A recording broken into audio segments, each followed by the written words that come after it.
Chapter 3 of the Galaxy Primes by Doc Smith. The Galaxy Primes. Chapter 3. Lola and Garlock went to town in the same taxi. As they were about to separate, Garlock said, "I don't like those hell divers, yellow, green, or any other color. And you, Brownie, are very definitely not expendable. Are you any good at mind bombing?" "Why, I never heard of such a thing." "You isolate a little energy in the op field, remembering, of course, that you're handling 100,000 guns. Transpose it into platinum or uranium, anything good and heavy. For one of these monsters, you'd need 2 or 3 micrograms. For a battleship, up to maybe a gram or so. Port it to the exact place you want it to detonate. Reconvert and release instantaneously. 100% conversion atomic bomb, tailored exactly to fit the job. Very effective." "It would be. My God, Clee, can you do that?" "Sure, so can you. Any operator can." "Well, I won't. I never will. Besides, I'd probably kill too many people besides the monster. No, I'll port back to the main if anything attacks me. I'm chain lightning at that." "Do that then, and if anything very unusual happens, give me a flash."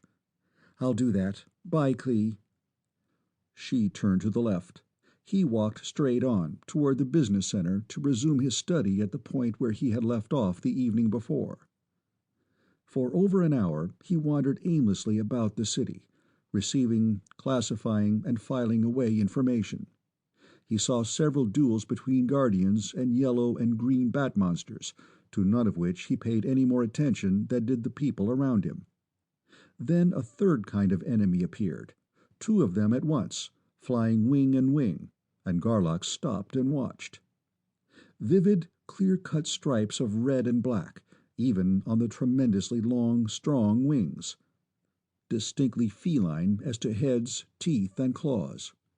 While they did not at all closely resemble flying saber-toothed tigers, that was the first impression that leapt into Garlock's mind. 2 bow-legged Guardians came leaping as usual, but one of them was a fraction of a second too late. That fraction was enough. While the first Guardian was still high in the air, grappling with one tiger, the other swung on a dime, the blast of air from its right wing blowing the people in the crowd below thither and yon and knocking 4 of them flat, and took the Guardian's head off his body with one savage swipe of a frightfully armed paw.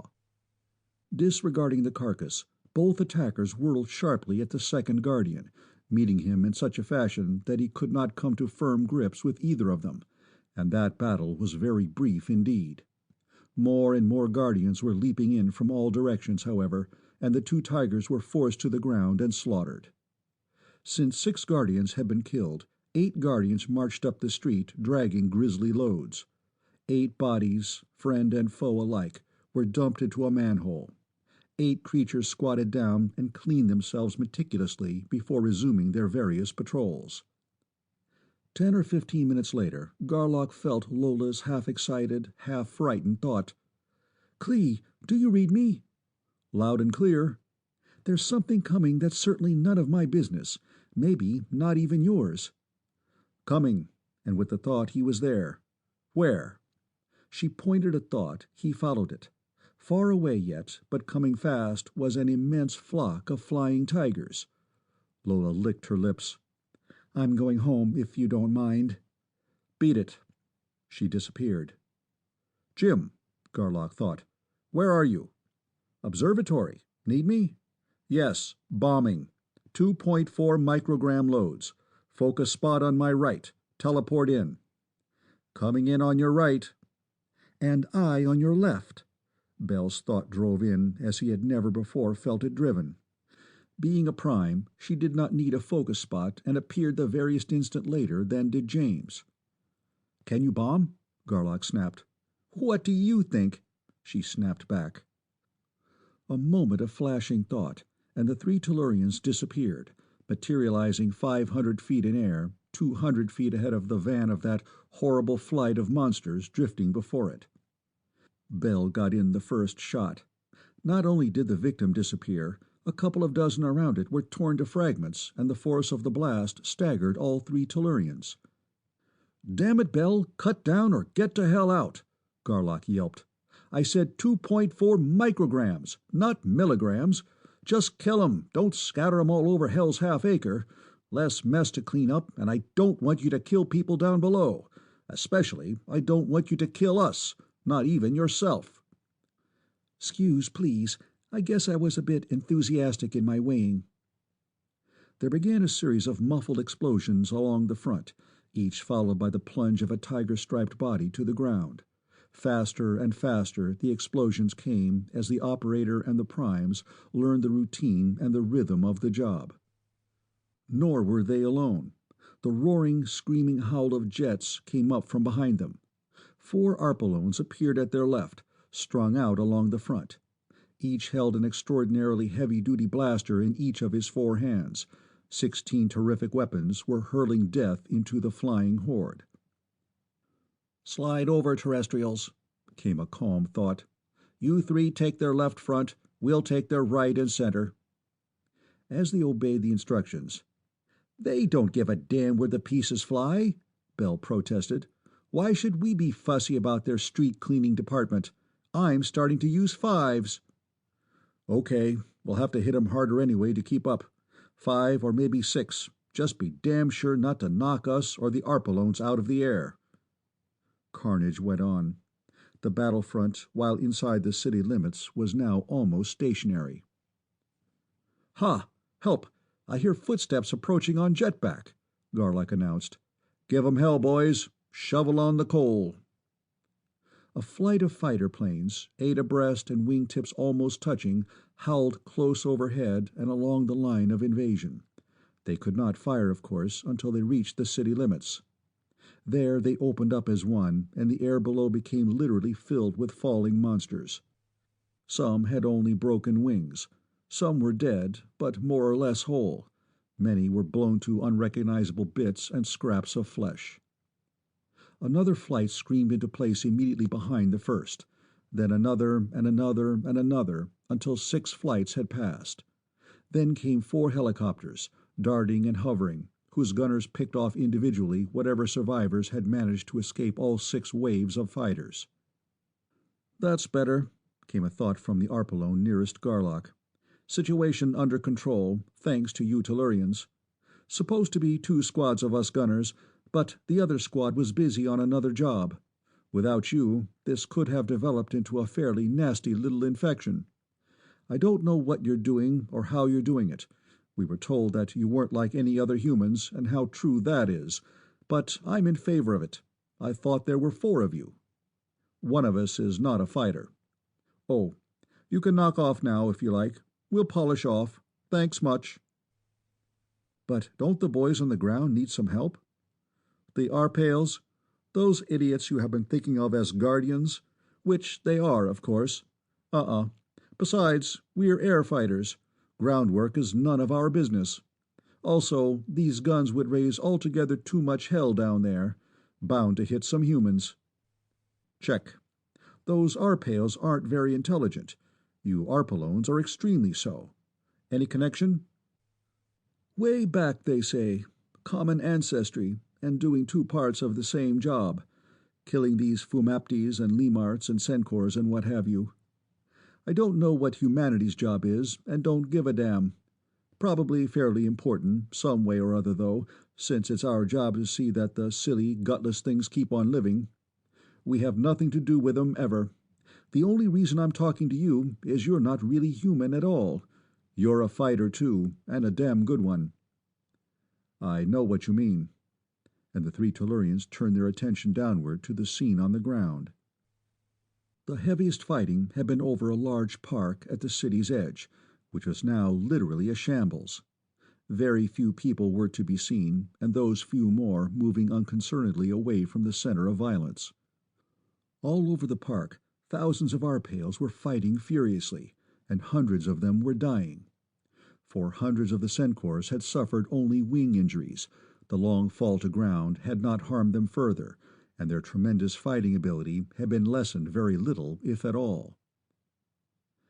But I think, just for efficiency, if nothing else, Garlock argued, you'd support the Arpale some way.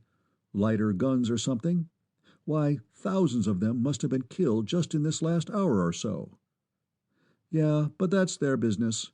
They breed fast and die fast. Everything has to balance, you know. Perhaps so. Garlock was silenced, if not convinced. Well, it's about over.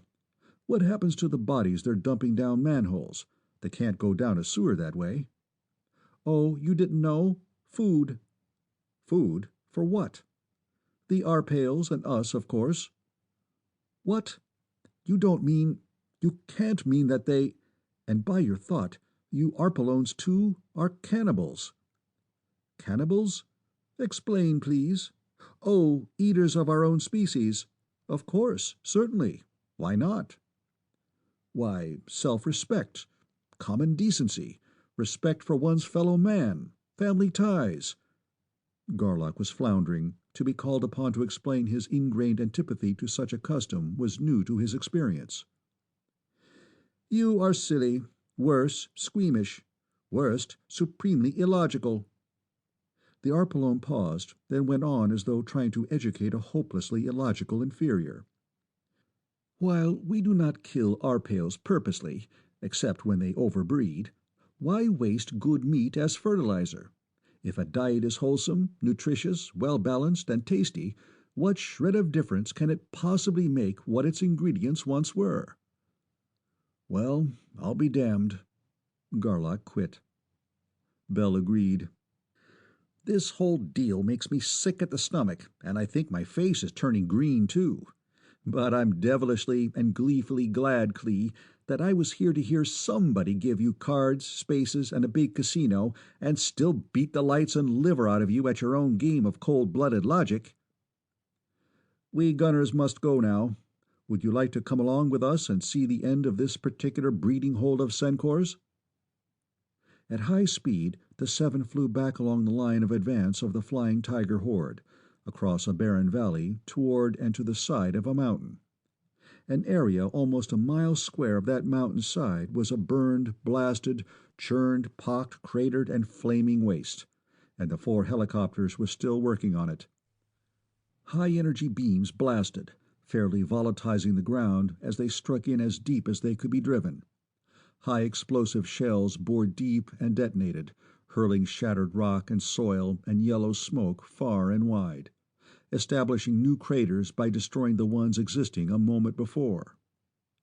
While it seemed incredible that any living creature larger than a microbe could emerge under its own power from such a hell of energy, many flying tigers did, apparently being blown aloft along with the hitherto undisturbed volume of soil in which the creatures had been.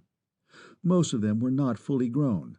Some were so immature as to be unrecognizable to an untrained eye.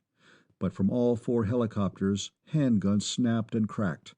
Nothing, but nothing, was leaving that field of carnage alive. "What are you gunners supposed to be doing here?" Garlock asked. "Oh, the copters will be leaving pretty soon. They've got other places to go. But they won't get them all. Some of the hatches are too deep. So us 4 gunners will stick around for 2-3 days to kill the late hatchers as they come out." "I see," and Garlock probed. "There are 4 cells they won't reach. Shall I bomb 'em out?" "I'll ask." The slitted red eyes widened, and he sent a call. "Commander Knar, can you hop over here a minute? I want you to meet these things we've been hearing about. They look human, but they really aren't. They're killers, with more stuff and more brains than any of us ever heard of." Another Arpalone appeared, indistinguishable to Tellurian eyes from any one of the others. "But why do you want to mix into something that's none of your business?" Knar was neither officious nor condemnatory. He simply could not understand. "Since you have no concept of our quality of curiosity, just call it education. The question is, do or do you not want those 4 deeply buried cells blasted out of existence?" "Of course I do." "Okay, you've got all of them you're going to get. Tell your copters to give us about 5 miles clearance, and we'll all fall back too. They drew back, and there were four closely spaced explosions of such violence that one raggedly mushroom-shaped cloud went into the stratosphere, and one huge ragged crater yawned where once churned ground had been. "But that's atomic!" Kanar gasped the thought. "Fallout!" "No fallout. Complete conversion. Have you got a counter?" They had. They tested. There was nothing except the usual background count. "There's no life left underground, so you needn't keep this squad of gunners tied up here," Garlock told the commander. "Before we go, I want to ask a question. You have visitors once in a while from other solar systems, so you must have a faster-than-light drive. Can you tell me anything about it?" "No, nothing like that would be any of my business." Kanar and the four gunners disappeared. The helicopters began to lumber away. "Well, that helps, I don't think," Garlock thought glumly. "What a world. Back to the main?" In the main, after a long and fruitless discussion, Garlock called Governor Adderlin, who did not know anything about a faster-than-light drive either. There was one, of course, since it took only a few days or a few weeks to go from one system to another, but Hodel didn't have any such ships. No ordinary planet did. They were owned and operated by people who called themselves engineers. He had no idea where the engineers came from. They didn't say. Garlock then tried to get in touch with the Arpaloon inspector who had checked the Pleiades in, and could not find out even who it had been. The inspector then on duty neither knew nor cared anything about either faster-than-light drives or engineers. Such things were none of his business. "What difference would it make anyway?" James asked. "No drive that takes a few weeks for an intra-galaxy hop is ever going to get us back to Tellus." "True enough, but if there is such a thing, I want to know how it works. How are you coming with your calculations?" "I'll finish up tomorrow easily enough." Tomorrow came, and James finished up, but he did not find any familiar pattern of galactic arrangement. The other three watched James set up for another try for Earth. "You don't think we'll ever get back, do you, Clee?" Bell asked. "Right away, no. Someday, yes. I've got the germ of an idea. Maybe 3 or 4 more hops will give me something to work on." "I hope so," James said, "because here goes nothing." And he snapped the red switch. It was not nothing. Number 2 was another Guardian inspector and another planet very much like Hodel. It proved to be so far from both Earth and Hodel, however, that no useful similarities were found in any two of the 3 sets of charts. Number 3 was equally unproductive of helpful results. James did, however, improve his technique of making galactic charts, and he and Garlock designed and built a high-speed comparator. Thus the time required per stop was reduced from days to hours. Number 4 produced a surprise. When Garlock touched the knob of the testing box, he yanked his hand away before it had really made contact. It was like touching a high-voltage wire. "You are incompatible with our humanity and must not land," the inspector ruled. "Suppose we blast you and your jets out of the air and land anyway?" Garlock asked. "That is perhaps possible," the inspector agreed, equably enough. "We are not invincible. However, it would do you no good. If any one of you 4 leaves that so heavily insulated vessel in the atmosphere of this planet, you will die. Not quickly, but slowly and with difficulty." "But you haven't tested me," Bell said. "Do you mean they'll attack us on sight?" "There is no need to test more than one. Anyone who could live near any of you could not live on this planet, nor will they attack you. Don't you know what the thought incompatible means? With us it does not mean death. Here it does, since it refers to life forces. The types are mutually, irreconcilably antagonistic. Your life forces are very strong. Thus, no matter how peaceable your intentions may be, many of our human beings would die before you would, but you will not live to get back to your ship if you land it and leave its protective insulation." Why? What is it? How does it work? Bell demanded. It is not my business to know, only to tell. I have told. You will go away now. Garlock's eyes narrowed in concentration. Bell, can you blast? I mean, could you if you wanted to? Certainly. Why, I don't want to, Clee. I don't either, and I'll file that one away to chew on when I'm hungry some night, too. Take her up, Jim, and try another shot. Numbers 5 to 9 inclusive were neither productive nor eventful. All were, like the others, Hodel all over again, in everything fundamental. One was so far advanced that almost all of its humanity were seconds, one so backward, or so much younger, that its strongest telepaths were only fours. The Tellurians became acquainted with, and upon occasion fought with, various types of man-sized monsters in addition to the 3 varieties they had seen on Hodel. Every planet they visited had Arpalones and Arpales, not by those names, of course. Local names for planets, guardians, nations, cities, and persons went into the starship's tapes, but the welter of names need not be given here. This is not a catalogue.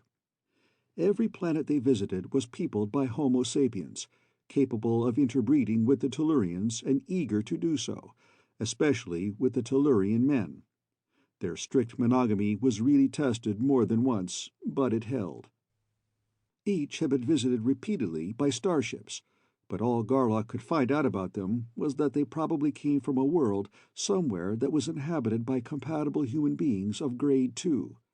He could learn nothing about the faster-than-light drive. Number 10 was another queer. The Tellurians were found incompatible. "Let's go down anyway," Bell suggested. "Overcome this unwillingness of ours and find out. What do you think they've got down there, Clee Garlock, that could possibly handle you and me both?" "I don't think it's a case of handling at all.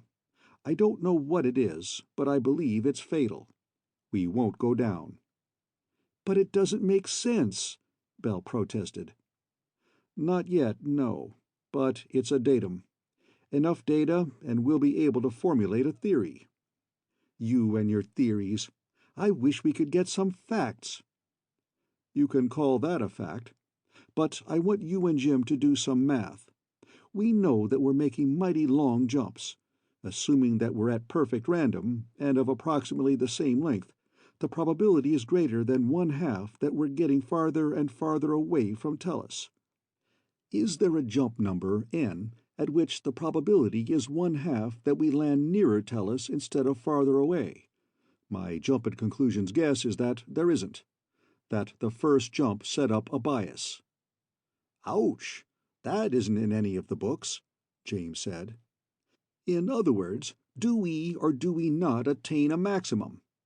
You're making some bum assumptions. Among others, that space isn't curved and that the dimensions of the universe are very large compared to the length of our jumps. I'll see if I can put it into shape to feed to Compy. You've always held that these generators work at random.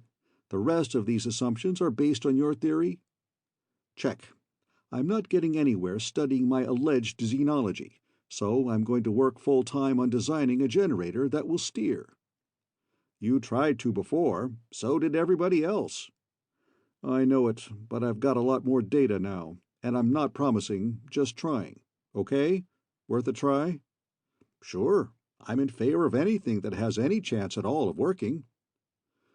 Jumping went on, and Garlock, instead of going abroad on the planets, stayed in the Pleiades and worked. At number 43, their reception was of a new kind. They were compatible with the people of this world, but the inspector advised them against landing. "I do not forbid you," he explained carefully. "Our humans are about to destroy themselves with fission and fusion bombs. They send missiles without warning against visitors. Thus, the last starship to visit us here disregarded my warning and sent down a sensing device as usual. Engineers do not land on non-telepathic worlds, you know, and it was destroyed." "You're a guardian of humanity," Garlock said. "Can't you straighten people out?" "Of course not!" The Arpalone was outraged. We guard humanity against incompatibles and non-humans, but it is not our business to interfere with humanity if it wishes to destroy itself. That is its privilege and its own business." Garlock probed down. "No telepathy even, not even a 7. This planet is backward, back to year 1, and nothing but firecrackers. We're going down, aren't we?" "I'll say we are," Bell said. "This will break the monotony at least," and the others agreed. "You won't object, I take it," Garlock said to the inspector, "if we try to straighten them out. We can postpone the blow-up a few years at least." "No objections, of course. In fact, I can say that we guardians of humanity would approve such action." Down the Pleiades went, into the air of the nation known as the Allied Republican Democracies of the World, and an atomic war-headed rocket came flaming up. Ingenious little gadget at that," James reported, after studying it thoroughly. "Filthy thing for fallout, though, if it goes off. Where'll I flip it, Clee? One of their moons? Check. Third one out. No chance of any contamination from there." The missile vanished, and had any astronomer been looking at that world's third and outermost moon at the moment, he might have seen a tremendous flash of light, a cloud of dust, and the formation of a new and different crater among the hundreds already there. "No use waiting for 'em, Jim. All 3 of you toss everything they've got out onto that same moon, being sure not to hurt anybody, yet. I'll start asking questions." The captain who had fired the first missile appeared in the main. He reached for his pistol to find that he did not have one. He tensed his muscles to leap at Garlock to find that he could not move. Garlock drove his probe. "Who is your superior officer?" And before the man could formulate a denial, that superior stood helpless beside him. Then 3 and 4. At the 5th, "Oh, you are the man I want. Prime Minister," euphemism for dictator, "Sovig. Missile launching stations and missile storage? You don't know? Who does?" Another man appeared, and for 20 minutes the Pleiades darted about the continent. "Now, submarines, atomic and otherwise, and all surface vessels capable of launching missiles." Another man appeared. This job took a little longer, since the crew of each vessel had to be teleported back to their bases. An immense scrap pile, probably visible with a telescope of even moderate power, built up rapidly on the third moon. "Now, a complete list of your uranium refining plants, your military reactors, heavy water and heavy hydrogen plants, and so on." Another man appeared, but the starship did not move. "Here is a list of plants," and Garlock named them coldly. "You will remember them. I will return you to your office, and you may, or may not as you please, order them evacuated. Look at your watch. We start destroying them in exactly 72 of your hours from this moment. Any and all persons on the properties will be killed. Any within a radius of 10 of your miles may be killed. Our explosives are extremely powerful, but there is no radioactivity and no danger from the fallout. The danger is from flash blindness, flash burn, sheer heat, shock wave, concussion, and flying debris of all kinds." The officer vanished, and Garlock turned back to the Prime Minister. "You have an ally, a nation known as the Brotherhood of People's Republics. Where is its capital? Slide us over there, Jim. Now, Prime Minister Sovig, you and your ally, the second and first most populous nations of your world, are combining to destroy, a pincers movement, let us say, the third largest nation, or rather group of nations, the nations of the North. Oh, I see. Third only in population, but first in productive capacity and technology. They should be destroyed because their ideology does not agree with yours. They are too idealistic to strike first, so you will. After you strike, they will not be able to, whereupon you, personally, will rule the world. I will add to that something you are not thinking, but should. You will rule it until one of your friends puts his pistol to the back of your neck and blows your brains out." They were now over the Allies' capital, which launched 5 missiles instead of 1. Garlock collected 4 more men and studied them. Just as bad, if possible, worse. Who, Linganor, is the leader of your opposition, if any? Another man, very evidently of the same race, appeared. Idealistic in a way, but spineless and corrupt, Garlock announced to all. His administration was one of the most corrupt ever known on this world. We'll disarm them, too. They did. The operation did not take very long, as this nation, or group, it was not very clear exactly what it was, while very high in manpower, was very low in technology.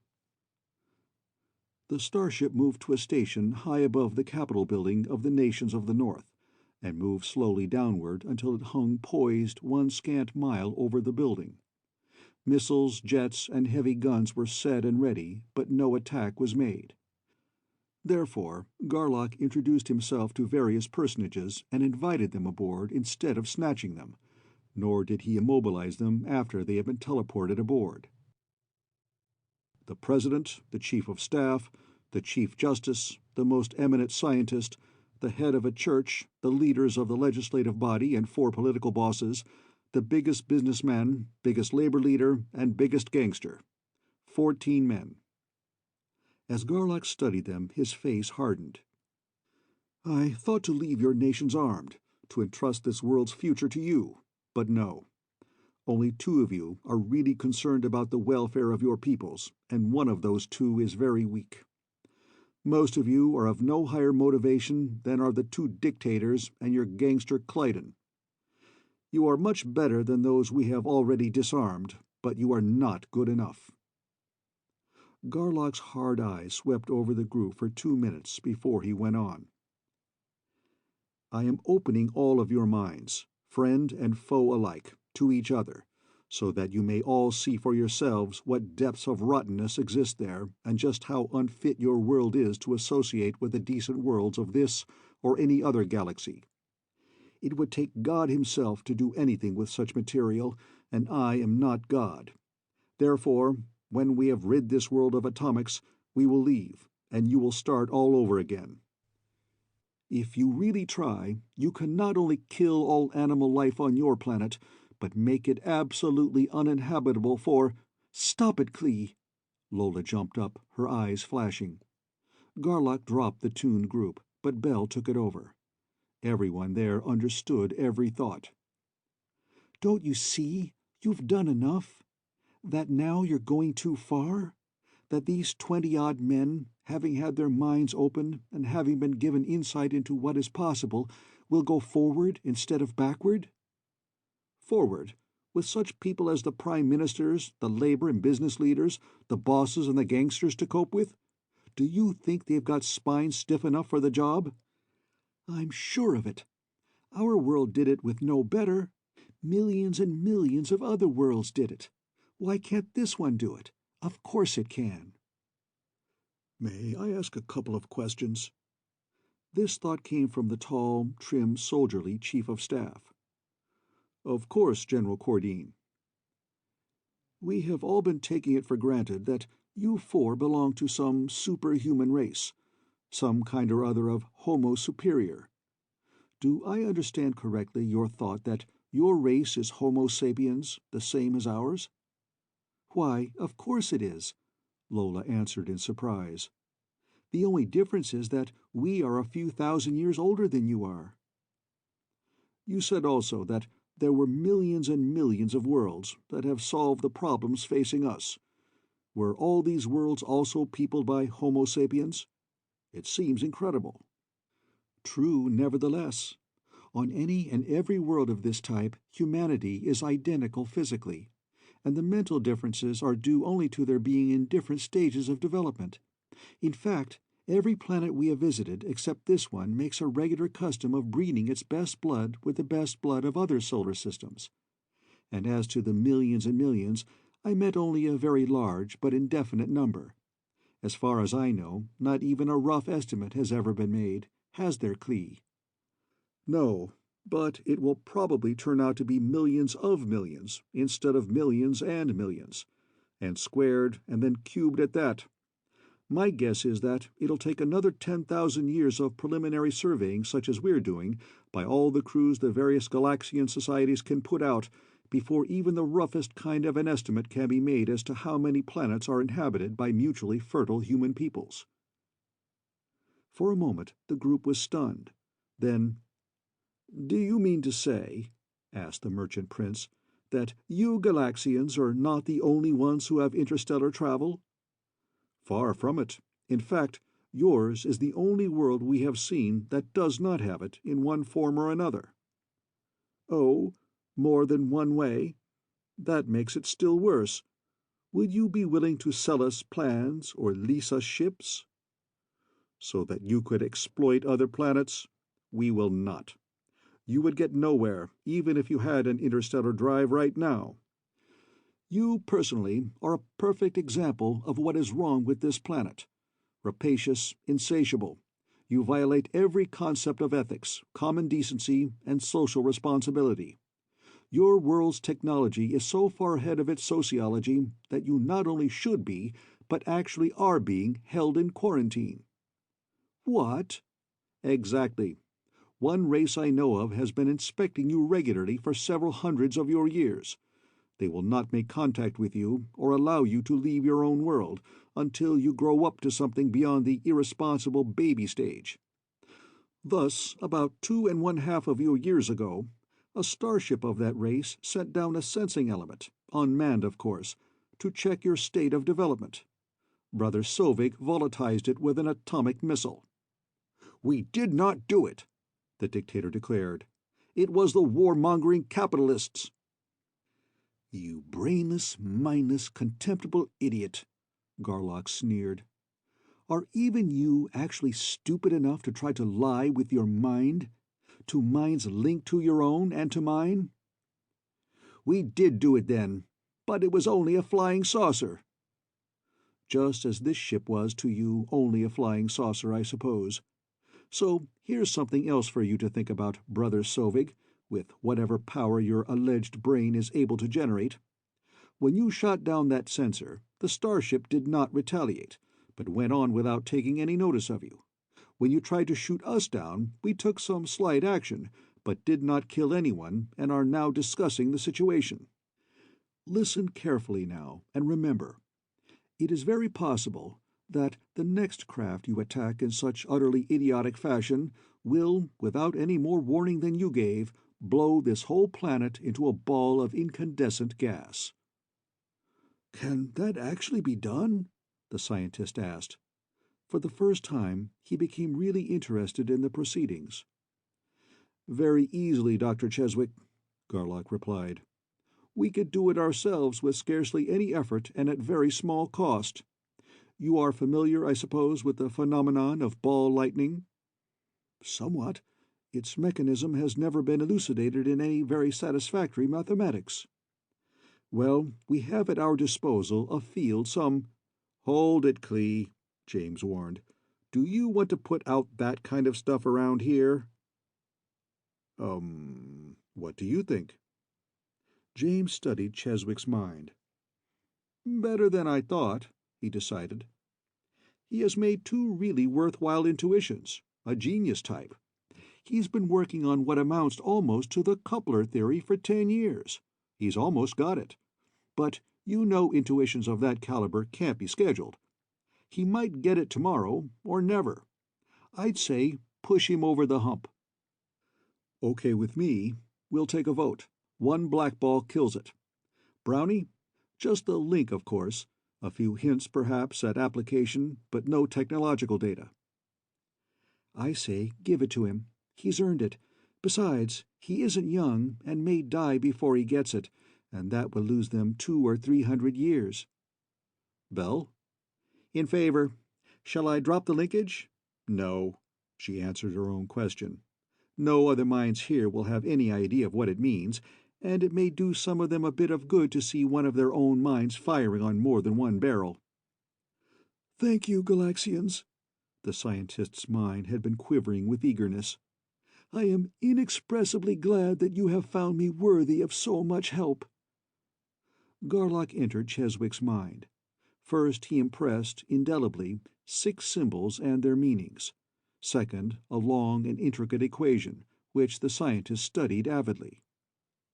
During the ensuing pause, Garlock cut the President and Chief of Staff out of the linkage. We have just given Cheswick a basic formula. In a couple of 100 years, it will give you full telepathy, and then you will begin really to go up. There's nothing secret about it. In fact, I'd advise full publication. But even so, it might be a smart idea to give him both protection and good working conditions. Brains like his are apt to be centuries apart on any world. But this is... it could be... it must be, Cheswick exclaimed. I never would have formulated that. It isn't quite implicit, of course, but from this there derives the existence of, and the necessity for, electrogravitics, an entirely new field of reality and experiment in science. There does indeed, Garlock admitted, and it is far indeed from being implicit. You leapt a tremendous gap, and yes, the resultant is more humanistic than technological. Bell's ear-splitting whistle resounded throughout the main. "How do you like them tidbits, Clee?" she asked. 200 years and 78 seconds? You folks will have telepathy by the time your present crop of babies grows up. Clee, are you sorry you got mad and blew your top and wanted to pick up your marbles and go home? 3 such intuitions in one man's lifetime beats par, even for the genius course. It sure does, Garlock admitted ruefully. I should have studied these minds, particularly his, before jumping at conclusions. May I say a few words? The President asked. You may indeed, sir. I was hoping you would. We have been discouraged, faced with an insoluble problem.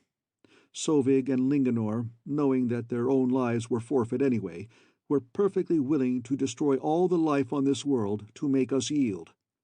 Now, however, with the insight and the encouragement you Galaxians have given us, the situation has changed.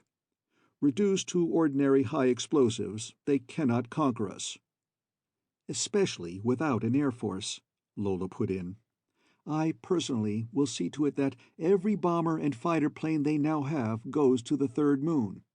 It will be your responsibility to see to it that they do not rebuild.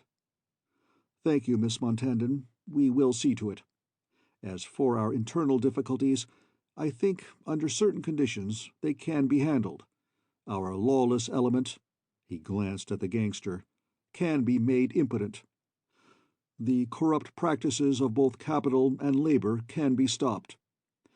We have laws, here he looked at the members of Congress and the judge, which can be enforced. The conditions I mention would be difficult at the moment, since so few of us are here, and it is manifest that few, if any, of our people will believe that such people as you Galaxians really exist. Would it be possible for you, Miss Montandon, to spend a few days, or whatever time you can spare, in showing our Congress, and as many other groups as possible, what humanity may hope to become? Of course, sir. I was planning on it. I'm afraid that is impossible, the Chief of Staff said. Why, General Cardine? Lola asked. Because you'd be shot, Cardine said bluntly. We have a very good Secret Service, it is true, and we would give you every protection possible, but such an all-out effort as would be made to assassinate you would almost certainly succeed. Shot? Garlock asked in surprise. What with? You haven't anything that could even begin to crack an operator's shield. With this, sir. Cardine held out his automatic pistol for inspection. Oh, I hadn't studied it. A pellet projector. Pellet? Do you call a 475 slug a pellet? Not much of that, really. It shoots 8 times. Shoot all 8 of them at her. None of them will touch her. What? I will not. One of those slugs will go through 3 women like her, front to back in line. I will then. The pistol leapt into Garlock's hand. Hold up one hand, Brownie, and catch 'em. Don't let 'em splash. No deformation, so he can recognize his own pellets. Holding the unfamiliar weapon in a clumsy, highly unorthodox grip, something like a schoolgirl's first attempt, Garlock glanced once at Lola's upraised palm, and 8 shots roared out as fast as the gases of explosion could operate the mechanism. The pistol's barrel remained rigidly motionless under all the stress of ultra-rapid fire. Lola's slim, deeply tanned arm did not even quiver under the impact of that storm of heavy bullets against her apparently unsupported hand. No one saw the bullets strike that gently curved right palm, but everyone saw them drop into her cupped left hand, like drops of water dripping rapidly from the end of an icicle into a bowl. "Here are your pellets, General Cardine." Lola handed them to him with a smile. "Holy jumping snakes!" the general said, and "What a torpedo!" came the gangster's envious thought. "You see, I am perfectly safe from being shot, as you call it," Lola said. "So I'll come down and work with you. You might have your news services put out a bulletin, though. I never have killed anyone, and am not going to here, but anyone who tries to shoot me or bomb me or anything will lose both hands at the wrists just before he fires. That would keep them from killing anyone standing near me, don't you think?" "I should think it would," General Cordine thought, and a pall of awe covered the linked minds. The implications of the naively frank remark just uttered by this apparently inoffensive and defenseless young woman were simply too overwhelming to be discussed. "Anything else on the agenda, Clee?" Lola asked. There was not, and the starship's guests were returned, each to his own home place. And not one of them, it may be said, was exactly the same as he had been. End of Chapter 3.